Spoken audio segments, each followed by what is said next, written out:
Who would have guessed it? Clavicular did something crazy again. Walked off 60 minutes, which I guess just seems to be his new thing. He just likes walking off interviews nowadays. Next, Coachella weekend one just ended. We had all these amazing, amazing, talented artists, but all overshadowed by Justin Bieber, who, for all things, some people loved his performance, some people didn't. Some people were talking about that he was on his laptop playing YouTube videos. Some people were like, oh my God, he's bringing up singing along to songs from when he was just a kid.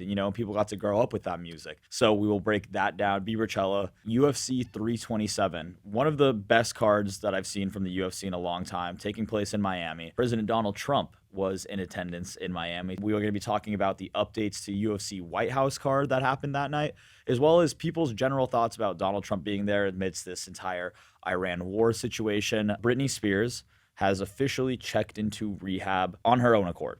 Obviously she had a DUI pretty recently in March, I believe, and there's been a lot of conversation about her getting help. It seems like she may have hit rock bottom, according to people close to her. To kind of start it off a little bit more lighthearted, we are going to talk to our resident clavicular expert, Mr. Chris Grayson. Hello, thank you for that great intro. And yes, I am the resident clavicular expert. That was not a title that I made myself, by the way. That was just given to me by the people because I'm tapped into this looks maxing community a little bit. I'm trying to find out what's going on for us, Luca. I'm trying to report the news. I need to know. And so Clav did the 60 Minutes interview the other day, and it seems like he's just walking out of interviews left and right. Don't try to go down that line of questioning with me, all right? Because I'm not doing any political. I'm not married, Clav, but I was simply only asking because obviously you've been filming with these people. So I could teach you about looks maxing then. Maybe you could switch that up. But thanks for the time. Appreciate the interview. All right.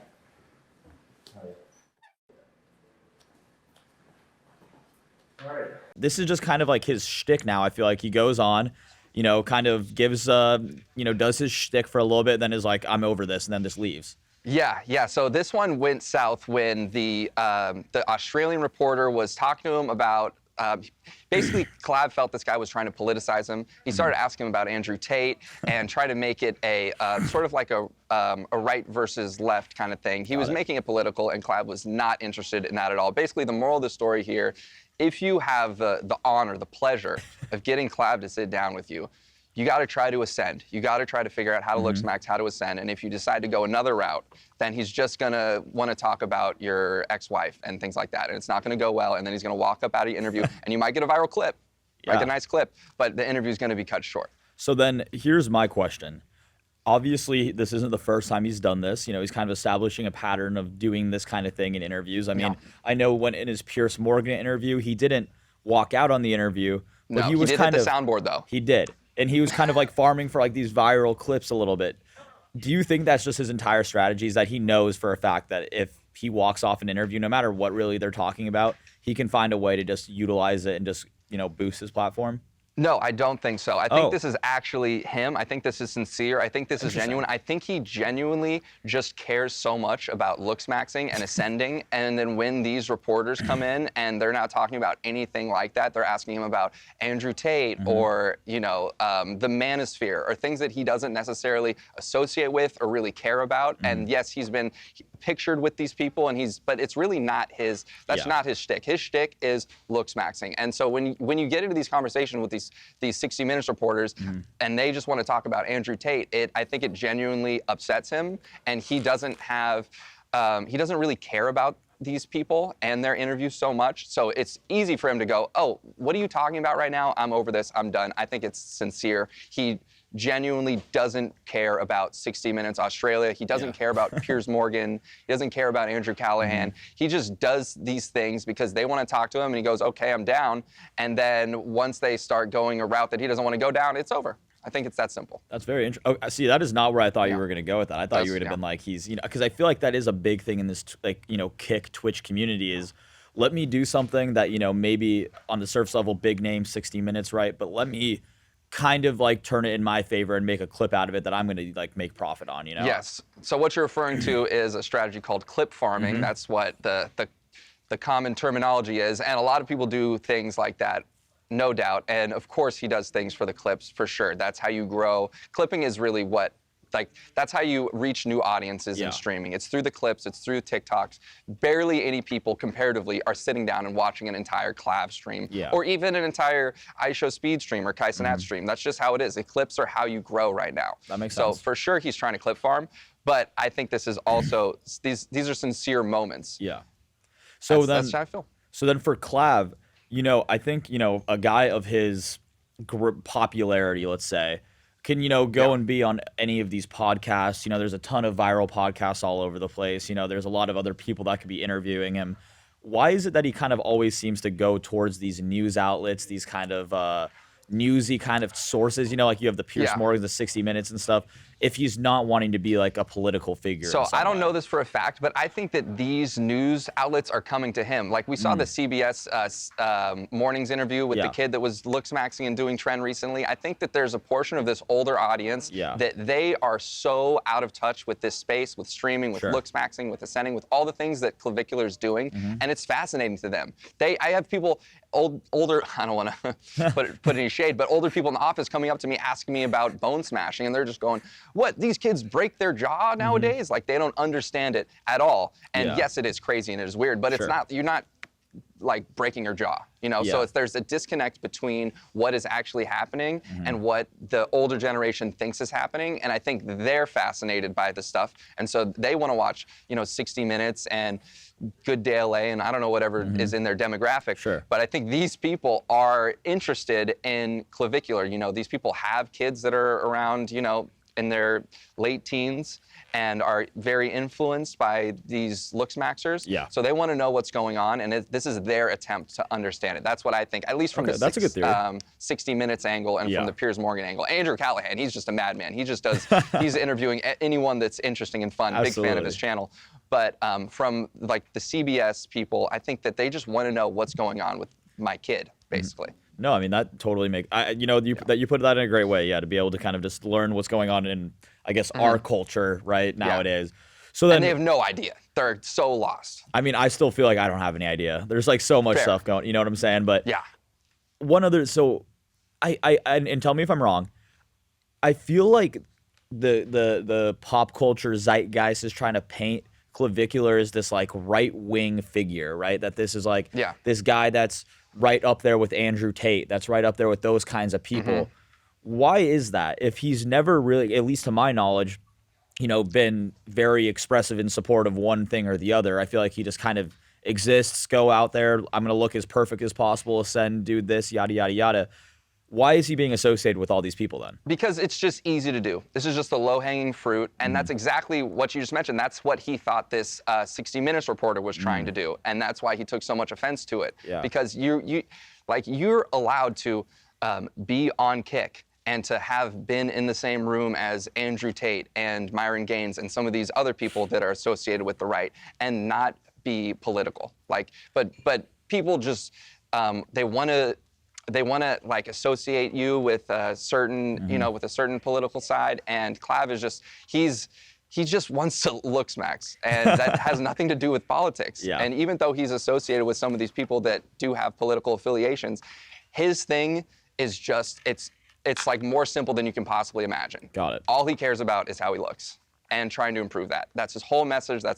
It's just the simplest thing ever, but he's so popular now that people want to, you know, pick it apart and be like, oh, are you actually saying this or that, or is this a political stance? And it's like, no, dude, like this is just a kid that is just trying to look as good as possible and talk to chicks. Like there's nothing more to it. I mean, hey guys, you heard it here.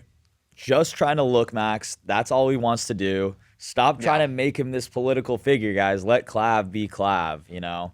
He's just trying to riz him up. That's, Hey, good for him. Thank you, Chris. Appreciate you, our resident clavicular expert. We will come back to you soon next time he does literally anything. Coachella, weekend one just came to an end. Had a lot of coworkers, a lot of people in the office there, a lot of boots on the ground. When Talia is back, I'm sure she will tell all you guys about it. It'll be wonderful. Unanimously, the highlight for a lot of people, they're going to say, was either Sabrina Carpenter or Justin Bieber. And it's probably just Justin Bieber. He did an amazing set. But for those who really love Justin Bieber, it seems like an homage to his entire career. You know, from when he was, you know, singing Baby back when he was like a teenager to now be 18 some years later is a grown man with a wife, you know? It wasn't maybe for everybody. I've seen a lot of discourse online of whether or not it was actually good in person or if it wasn't. But I feel like for the people who are truly fans of Justin Bieber, it really made sense for them. And I think that's who he was trying to cater to. I don't think he needs to cater to new audiences. I think he knows who he knows, and people love him regardless of what he does. So to discuss Biebercella, we have Aiden. Aiden, we're gonna hear. We need Corey on the mic. Hello. Aiden, hello. what? Just tell me about this, man. I mean, like, I you know that I'm not a huge Justin Bieber fan, but with that being said, I'm still man enough to acknowledge that he is extremely, extremely popular, and that a lot of people were. I think most people, when they were talking about Coachella, Justin Bieber's name was synonymous with it. 1,000%. And people were hiking up their credit card limits, everything going to get into to debt. The performance. Going into debt. Don't know shit about that.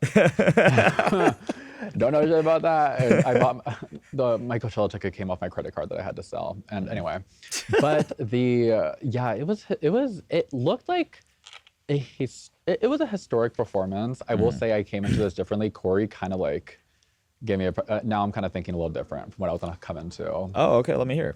So we were talking about his performance. I think it was pretty good. Like I do think I liked the performance for a couple reasons. Okay.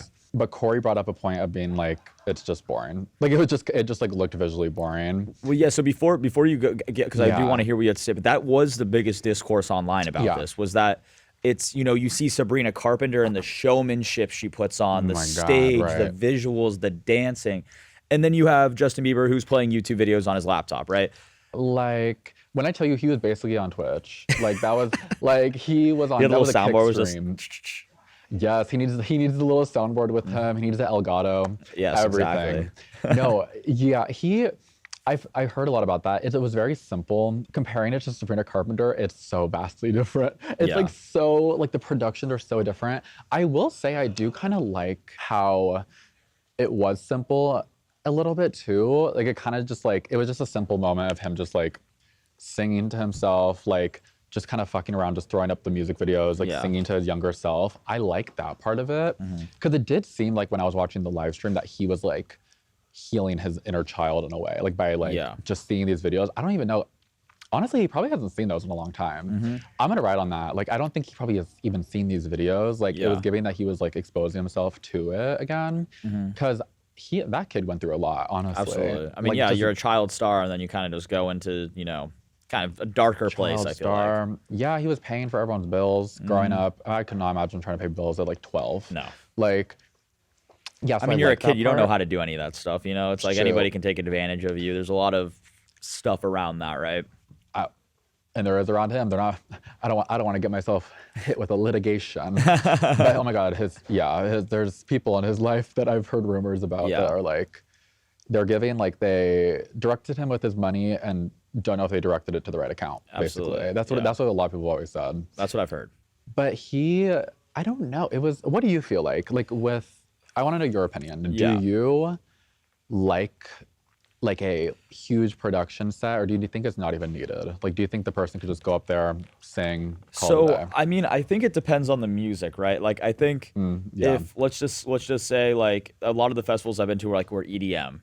So it's like EDM is not a audible, you know, it's like you're listening to beats. You're not listening you're not listening to vocals, and that's not really what you're focused on. So I think those kinds of shows really can benefit from a lot of visuals, a lot of whatever, right?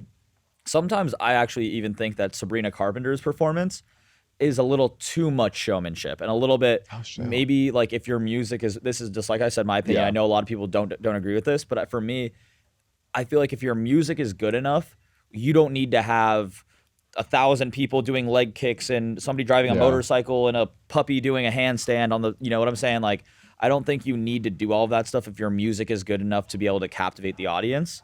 Okay. And I think for Justin Bieber, he's a very talented artist, and I think his name has transcended music in such a way that you don't need him to go up there and have Justin Bieber blaring at you on a giant thing. And I feel like he kind of can just go up there and sing along to his old songs, and people are going to be like, he's done enough. Like, let him do what he wants. You know what I'm saying?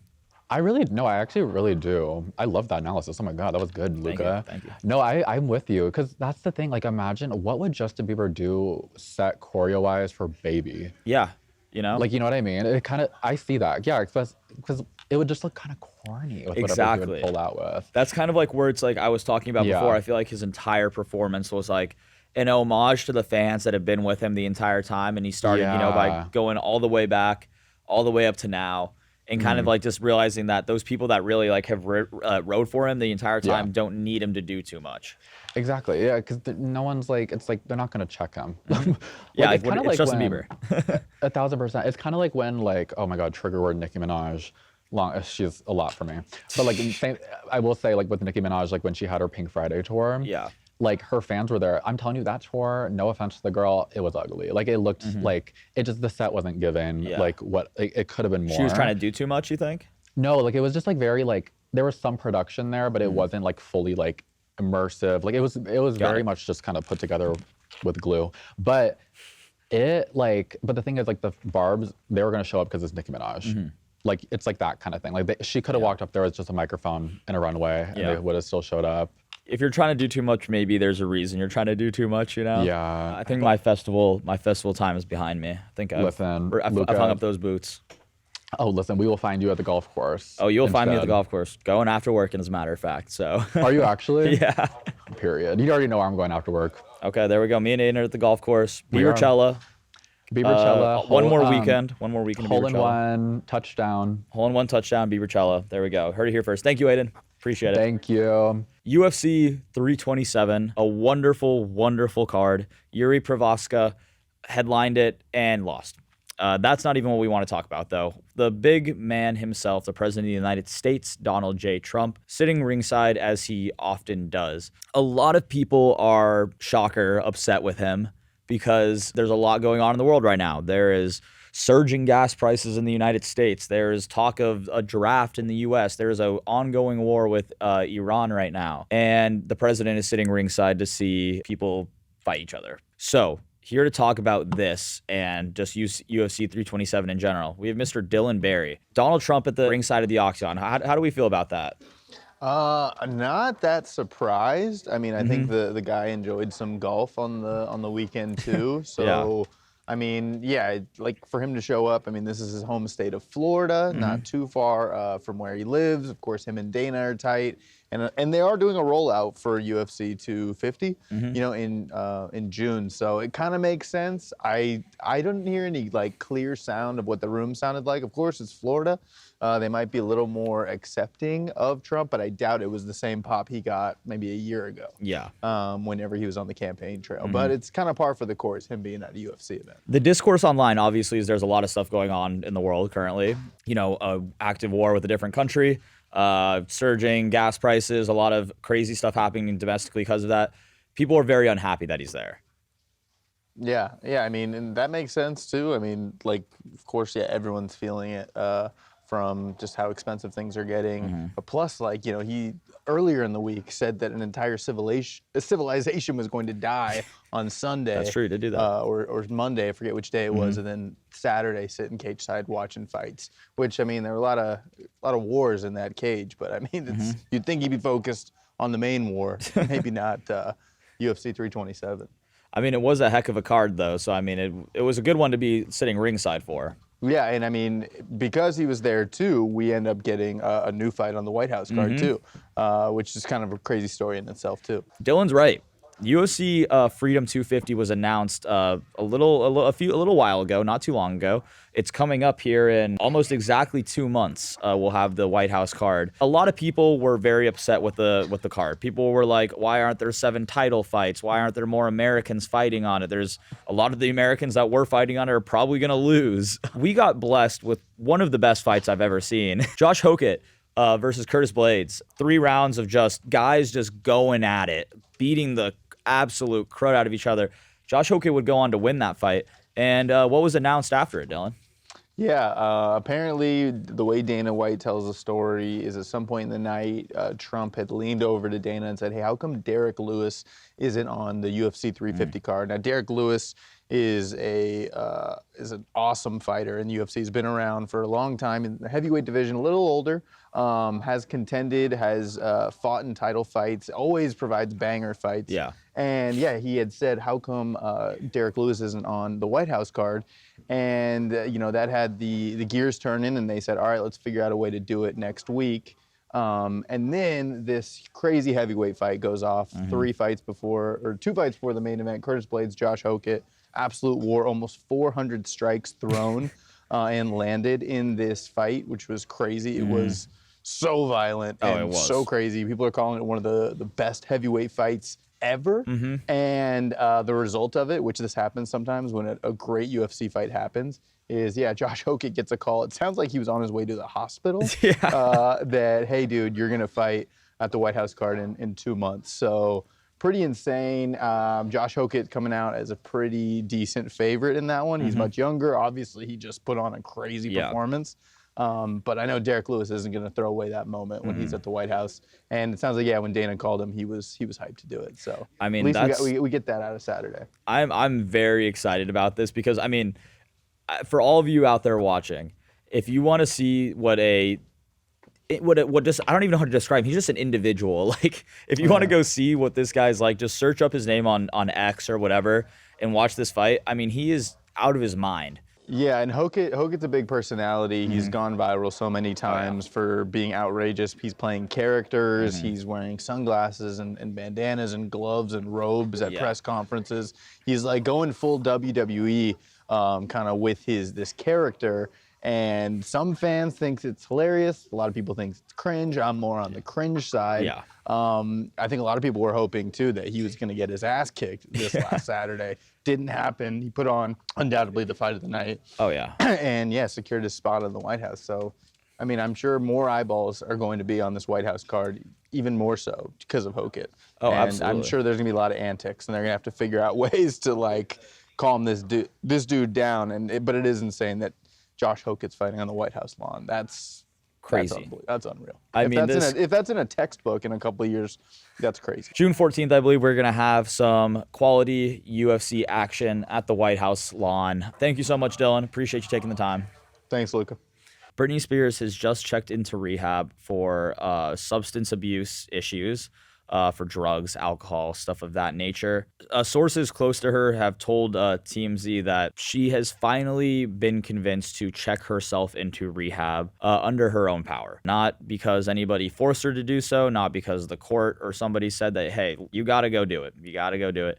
No, she did it under her own accord. A source close to her put it that she realizes she has hit rock bottom.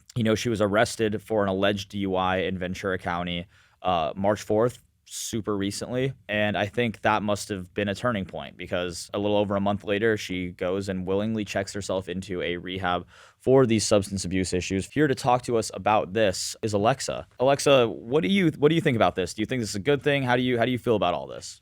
For sure, yeah. I mean, I think Britney fans are very hopeful hearing this. The fact that she went on her own accord, voluntarily, checked into a rehab center.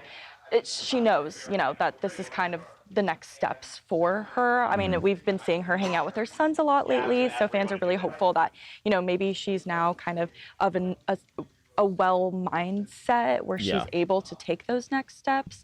We do know that it is in the United States. So yeah, like you said, she's frequented Mexico back and forth, but she is seeking treatment here in the States. This is gonna look pretty good though, because she does have that DUI case pending and looming. So for a judge to see this, and she acknowledges that, that this is like for her own well-being, but also gonna look pretty good in her case. So hopefully, we're told that they hope, people close to her hope that she's going to stay for more than 30 days. 30 days is the typical route. But as we know, she kind of tends to leave a little bit earlier. So we're just hoping for the best for Britney. So then I think a lot of discourse online revolving this is that, you have the side of the spectrum that's Britney, thank you for doing this. Thankfully this isn't a, you mentioned court, the DUI, the alleged DUI, that it's not a court-ordered thing. It was her power. Do you think that she is just doing this for that favor or because she really wants to get help? Because that's kind of the discussion online is people are like, why are you like, she's doing this on her own. She's obviously wanting to get better. But then there is this kind of looming, court date that's coming up. For sure. I mean, both can be true, for sure. I think, this is something, since she has been seen with her family and her 2 sons a lot lately, I feel like this might be more on her own rather than just, I'm going to do it to look good in front of the judge. I think that's definitely a factor. I mean, that's everyone's factor. Nobody wants to go to jail. Yeah. But, I mean, maybe someone does out there. But I think Brittany definitely doesn't. I think she wants to keep living her life, making her videos online, and that this is really what she needs for herself and for her family. So. Well, yeah, and you mentioned that, the typical kind of bout for these is around 30 days. In your opinion, do you think that this is a situation where if she kind of just serves the bare sentence, right, the 30 days and kind of leaves after, that maybe that bodes more towards okay, I was just kind of doing this so that I could have the minimum, the kind of how everybody else does it type of, in the eyes of the law, I guess. Yeah. Or, if she stays a month and a half, 2 months, then that kind of shows that she really is trying to push for growth. I definitely think people, if she leaves on the 30-day mark, I don't think that has anything to do with, okay, I'm just doing it, now I can leave. Yeah. I think, I am not an addict, but I know how, hard it can be. Absolutely. And how, those first few days, going from the come down and withdrawals from whatever substance you're addicted to is brutal enough. Yeah. But the fact that if she does last the 30 days, I think kudos to her, and that's absolutely amazing. If she does more, of course, that's going to look even better, not just for, her case, but also, her as a person, and shows that she's really committed to it. But again, if she's there for 10 days, I think it's still impressive for her. So. For sure. I mean, obviously there's been a lot of discourse, as you mentioned. She's spending a lot more time with her family. Talk to us a little bit about how the family's feeling about all this. Yeah, I mean, we know that her family completely supports her through and through. Seeing that she just spent Easter with her 2 sons too, posting that fun little selfie.